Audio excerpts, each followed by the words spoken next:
So, should we start with quick introductions? Yeah, let's do it. Okay, so I'm Josh Iguato. I'm co-founder and president at Jam City. We're one of the top 10 U.S. mobile game developers. We founded the company 10 years ago and have grown ever since to about 500 employees now. And we do a mix of both internal IP and third-party Hollywood IP. So our internally developed games include Cookie Jam, which was a Facebook Game of the Year, and Panda Pop. And some of our third-party IP games are Family Guy, Snoopy, Marvel, Avengers Academy, and later this spring we're launching Harry Potter Hogwarts Mystery, which we think can be one of our biggest titles ever. Very excited about it. And that's our scheduled time for today, so thank you. No, I'm Mike Blank. I'm head of mobile at CAA.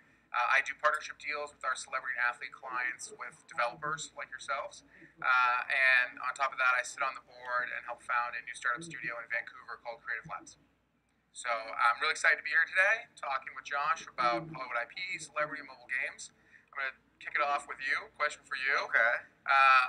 How does mobile and mobile gaming in your mind play into the future of digital entertainment? Starting light and easy. Okay. So thinking about it sort of very, very broadly, let's start at a high level. Consumers are now spending more time with mobile devices and consuming content on mobile devices than they are on television, on film. It's not a niche anymore. Mobile entertainment has become the center of entertainment and the cutting edge of entertainment. And the most consumed type of content on mobile devices are games. So we're lucky to be at really the center of everything right now. It feels very exciting. I think it's also a moment when gaming is going from being sort of more, I think, male-oriented and frankly pretty aggressive to a place where there's a huge place for casual games, for women who are excited in gaming. And so our user base actually skews female and our games skew more casual, which is where we feel like mobile entertainment is going. Nice. Very good.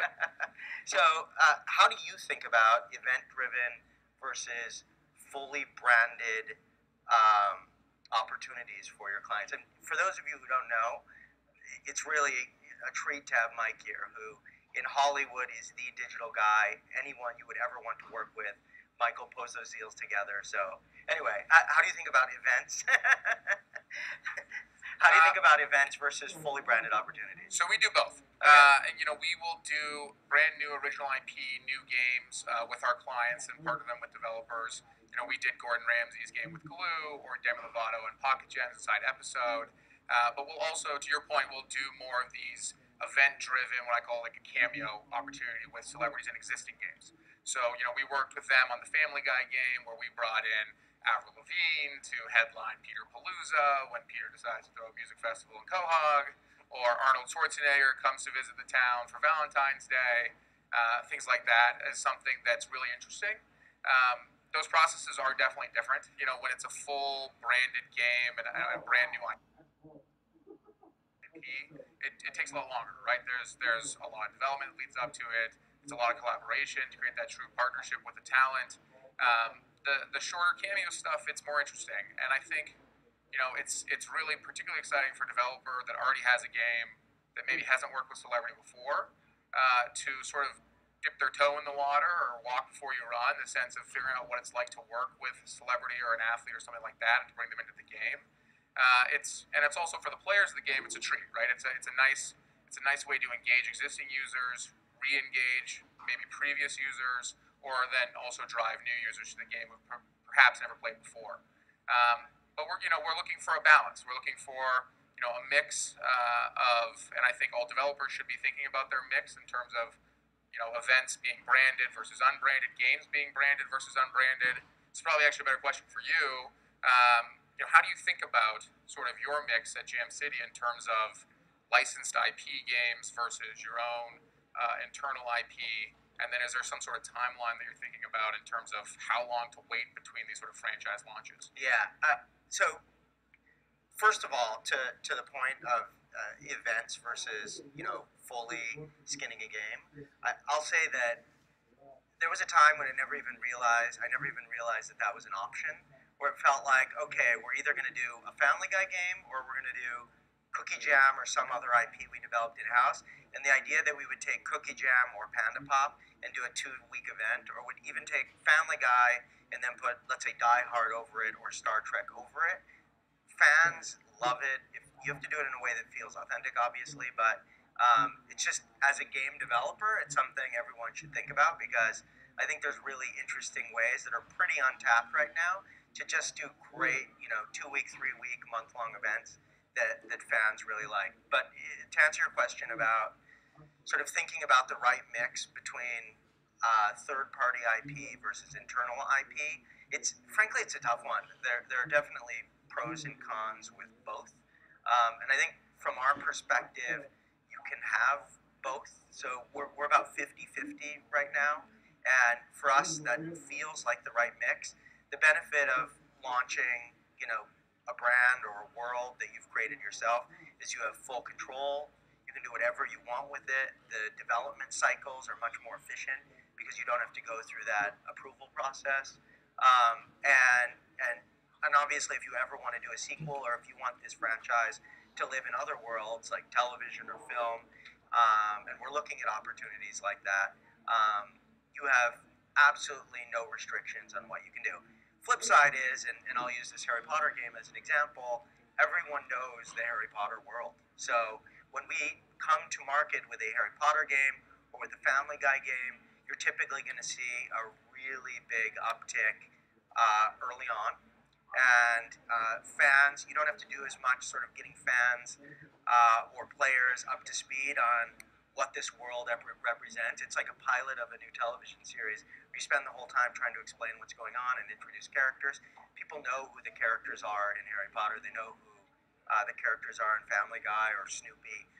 And so it just allows you to really hit the market with a bang rather than slowly build it up over months. Or we've had games that take 3 or 4 years to really hit.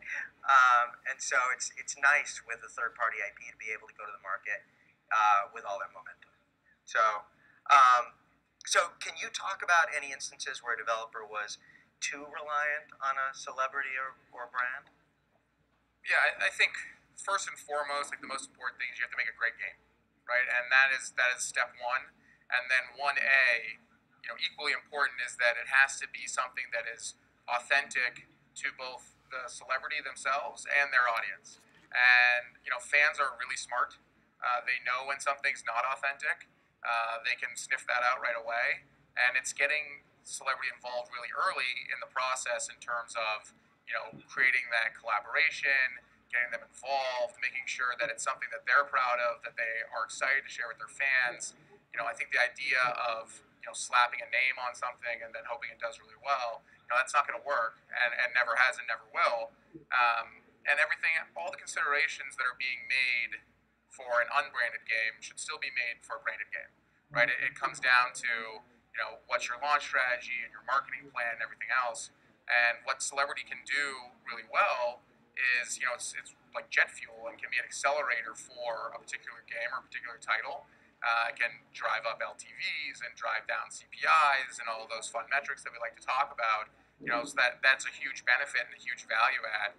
But if you don't have that good game, you might see the pop and drop, and or if you don't have that authenticity where someone doesn't, the fans don't relate to the content and don't think it's right or doesn't make sense for whoever it is that's working on it, that's a problem. And we're very lucky with the clients that I've gotten to work with and the developers that we've worked with, that they've been really early, they've been involved, they've been in the writer's room, they've been coming up with creative. They obviously rely on the developer's expertise when it comes to game mechanics and monetization and other things, but it creates this true partnership in a way that's much deeper than a traditional licensing agreement. So yeah, I would actually say just to that point is, I think part of your process, even internally as a game development studio, can affect the likelihood of success. So that authenticity comes from really matching, the celebrity or the brand with the we've had times where, our biz dev or our IP guys say, oh my God, this brand has, you know, these kind of Q scores and this many viewers, and so let's slap it on that game, and they kind of force it. And those have always been the worst sort of events and opportunities. The great ones are when the people who are actually writing the content, writing the stories, designing the game say, oh my God, my dream IPs are this and this, because wouldn't it be hilarious if, like you said, Peter, were captaining the Starship Enterprise and they were all pimped out in their outfits, right? So Yeah.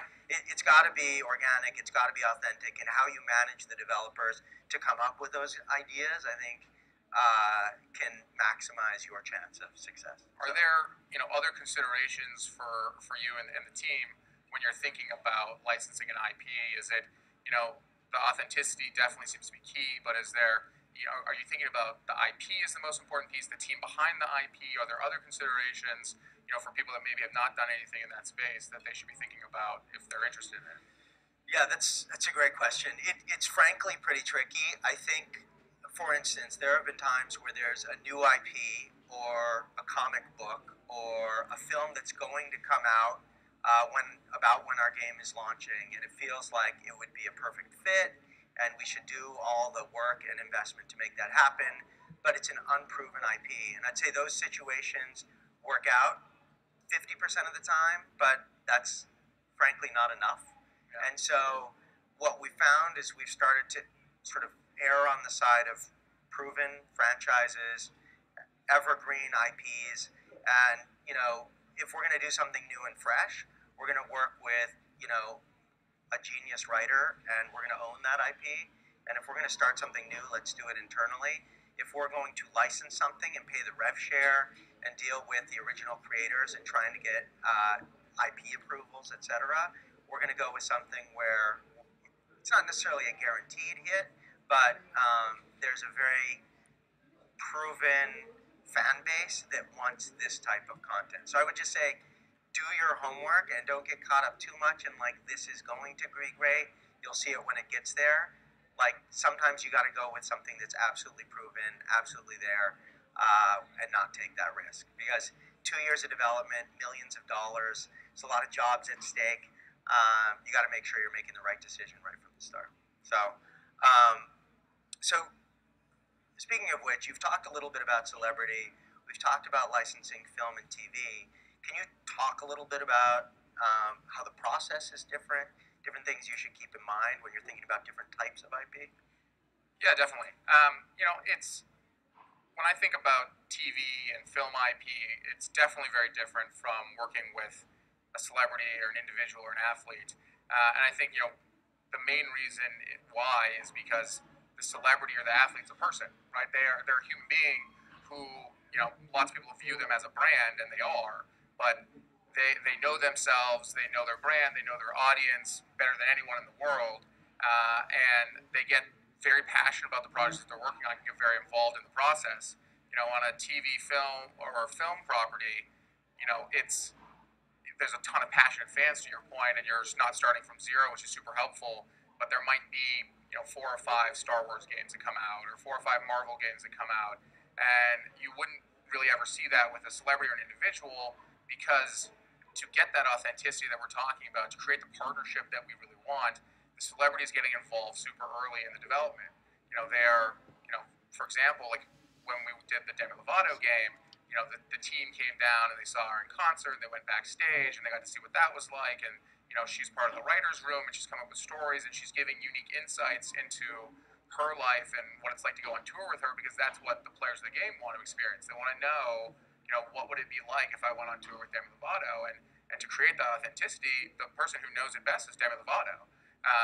And what also then is unique though about the individual is that once season 1 of the game came out, and she had done a ton of input, a ton of creative work on that first set of stories, she started writing new chapters and new summaries and all sorts of stuff, and had direct dialogue with the developer. And she's sending them ideas like, oh, guess what just happened on tour? I think it'd make a great chapter in the game for season 2. Like, oh, I just remembered this story. And you can't get some of that level of authenticity and that level of insight from a TV or film in the same way. But it obviously, like you said, there's pluses and minuses to both. But for me, it's really rewarding when we have clients and we have talent that are really passionate about these projects and want to make something special for their fans to get it out there, and then see success is great. But just know that we've made a quality product that those people are going to really resonate with. Are those celebrities typically providing social support? Yeah, yeah, and a lot of the reason why they do that is because they've spent at that point over a year of their life working on this project in secret a lot of times, because it's not necessarily announced ahead of time, or if it is, it's a month before or 2 months before, and they've gone back and forth to San Francisco, and they've visited Apple, and they've gone to they've done all the things because they really really care about making a high quality product. So then when it comes to actually launch, they're excited and they want someone to play it, and they want people to see it, and they hope that it resonates with the fans the way they think it could. Fantastic. But I think not all film TV IP is like that, and you guys sort of are with one of the unique ones with Harry Potter that up until now has not really ever had a presence on mobile, and so I'd love to get some insights. You knew it was going to come into what it's like having worked on such a beloved franchise in Harry Potter, and what do you think it means for the fans of the franchise, and anything you can share. 2 weeks, game's launching in 2 weeks. We'll get that out there right now. Honestly, I'm pinching myself. I think working with a franchise like Harry Potter is a dream. It's got such a passionate fan base. It's got this really deep, very rich world. So being able to create a game that intersects with that fan base and that deep world is just, there's nothing more you could ask for. So going into it, we were really, really excited. I think how the game was set up also gave us a lot of flexibility. So it's a bit of a prequel to, well, I shouldn't say it's a prequel, but it's set up before the books and films. And so we had a bit of a blank slate. We had total freedom to be able to really tell a story and take some chances in terms of what the game was providing. And so, it's a franchise that has a perfect mix of freedom and depth. And again, this fan base is like no other game we've ever seen. So leading up to this launch that you mentioned, we've got more pre-registrations, we've got more fan videos by multiples than we've ever had for any game before. And I think it speaks to the strength of the franchise, and also I think what you mentioned, which was a really good point, it's just a franchise that hasn't been, you haven't seen a lot of it on mobile platforms, and so the user base is very excited for it. I think the Harry Potter fans no longer get Harry Potter stories through film or books, and we feel like this is an opportunity to really continue to fulfill that need for super fans of Harry Potter. When we talked about authenticity and as it relates to celebrity and individuals, but I think authenticity here also plays a key role, because I've gotten some sneak peeks at it, and it just really clearly seems like a game built by fans for fans, and that they love the IP as much as the fans of the game are going to. Yep. And that really comes through in the quality of it. And personally, I'm just very excited to finally wish fulfill and go to Hogwarts and live out my lifelong dream. Perfect. Yeah. Excellent. Cool. Well, I think that's it for us. Thank you all. Thanks, guys. Really appreciate it. There is a Jam City coffee hour happening where you can get your own beautiful mug back there. So thank you again. Thanks, everybody.